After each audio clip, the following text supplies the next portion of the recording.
Hoje iremos tratar de nossa aula 9 de Economia Brasileira Contemporânea.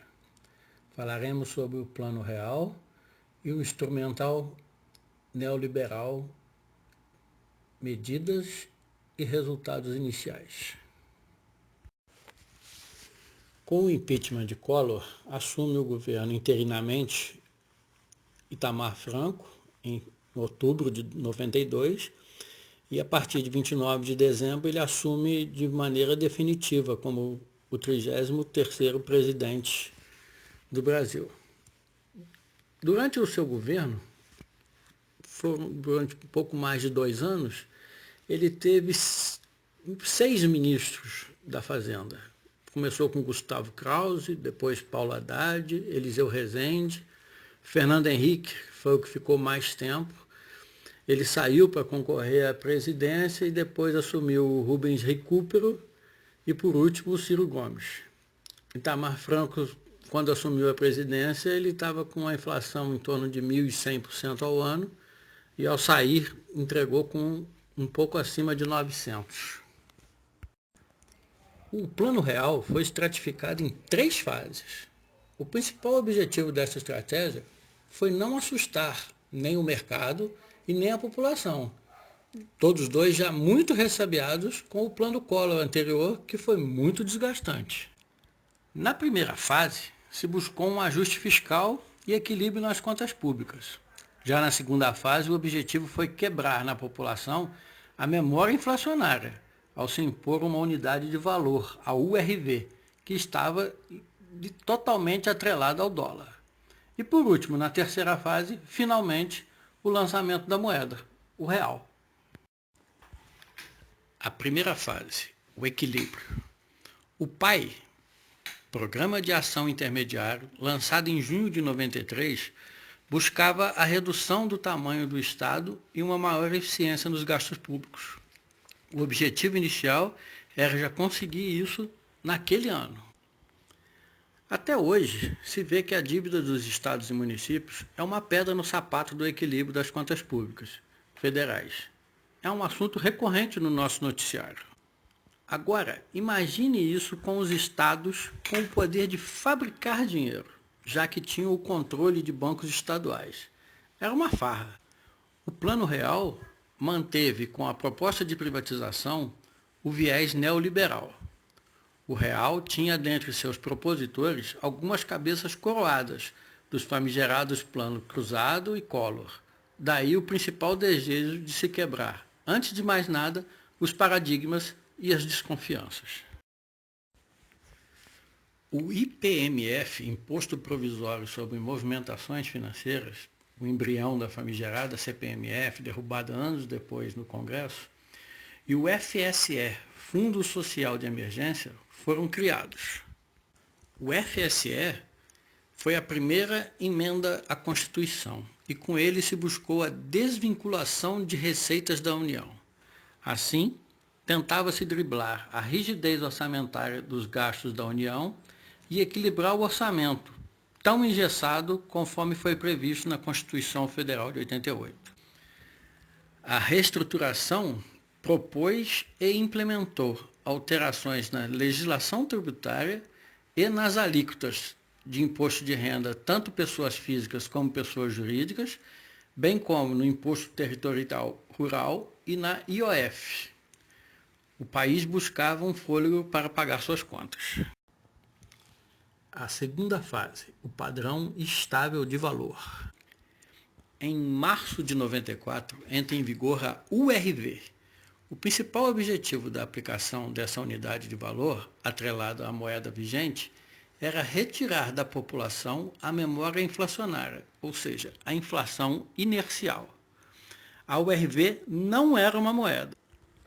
A nossa moeda, criada oficialmente no Brasil no Plano Real, foi o Cruzeiro Real, que veio substituir o Cruzeiro. Foram retirados 3 zeros. Todos os valores monetários vigentes até então foram divididos por 1000. O Banco Central estabelecia diariamente uma paridade entre a URV e o Cruzeiro Real, baseado na medição de uma cesta de índices do custo de vida. A terceira fase, o real. junto com a nova moeda, inaugurou-se um novo regime monetário. Este regime regulava a emissão de moeda. Por outro lado, lastreava a emissão de real às reservas internacionais do país, na exata proporção de para cada R$ 1 emitido, equivaleria à retirada de $1 nas reservas internacionais, devidamente depositados em uma conta no Banco Central. Seguindo o ideal neoliberal, a implantação do Plano Real previu uma ampla privatização de estatais e empresas públicas. Tivemos a privatização da PQU no setor petroquímico, da Ultrafértil no setor de fertilizantes, a CSN no setor siderúrgico, a Embraer e a Rede Ferroviária Federal no setor de transportes e a Light no setor energético.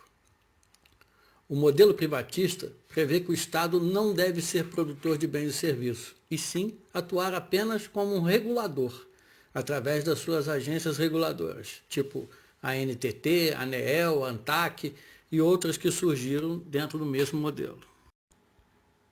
A partir da implementação da terceira fase, o plano trouxe em seu bojo várias reestruturações. Uma delas foi a da abertura comercial. Com o tempo, isto foi intensificado, tanto no âmbito da redução de barreira tarifária aos produtos importados, como no aumento da oferta de produtos importados para suprir as necessidades da demanda.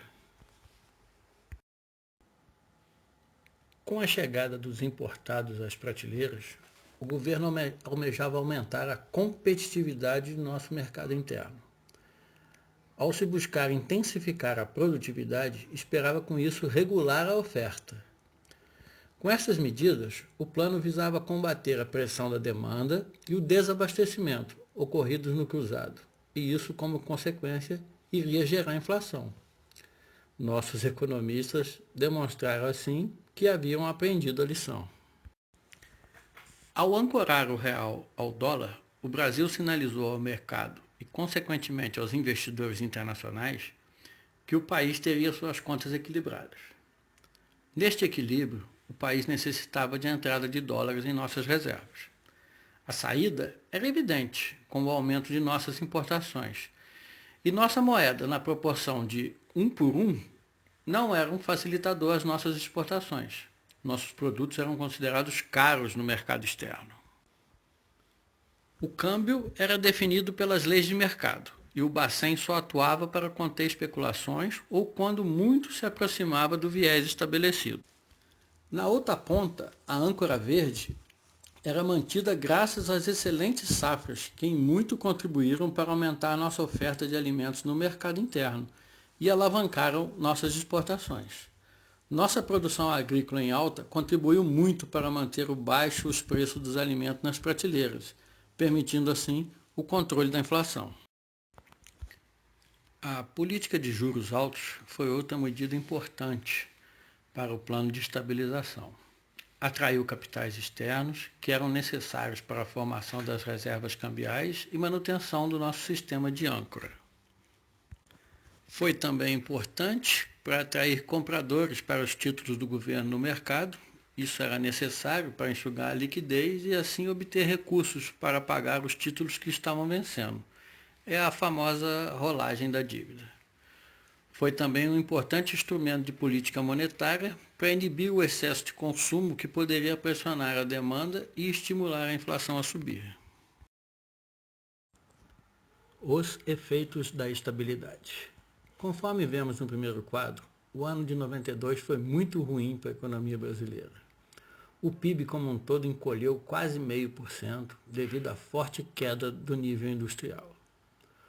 Já o ano de 93 deu sinais de recuperação, com o PIB total voltando a crescer. O vilão de 92 agora era o mocinho de 93. A produção industrial foi o responsável por esse resultado.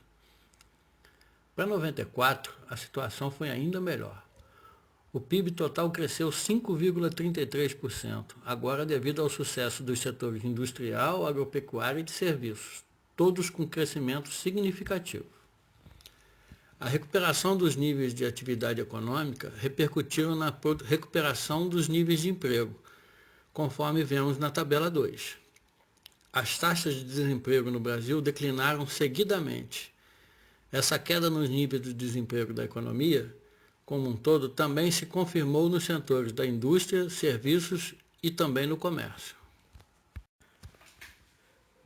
Com a economia estagnada e altos índices de inflação em 92 e 93, o Brasil cambaleava, mantendo uma tendência de alta que vinha desde 91. Para 94, todos os indicadores mostravam uma reversão nessa tendência inflacionária. A inflação de 94 foi menos da metade da inflação registrada em 93, apesar de ainda ter ficado num patamar muito alto. Mas a pergunta era, por quê? Afinal, o plano foi lançado em 94, o que aconteceu? É que a terceira fase do Plano Real e várias medidas importantes só entraram em vigor no dia 1º de julho de 94, com a reforma que introduziu a moeda real.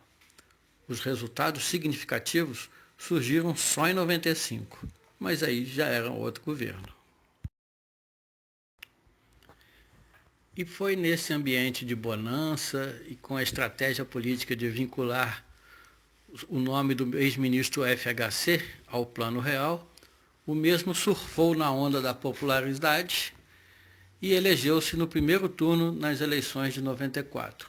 Tomou posse no dia 1º de janeiro de 95.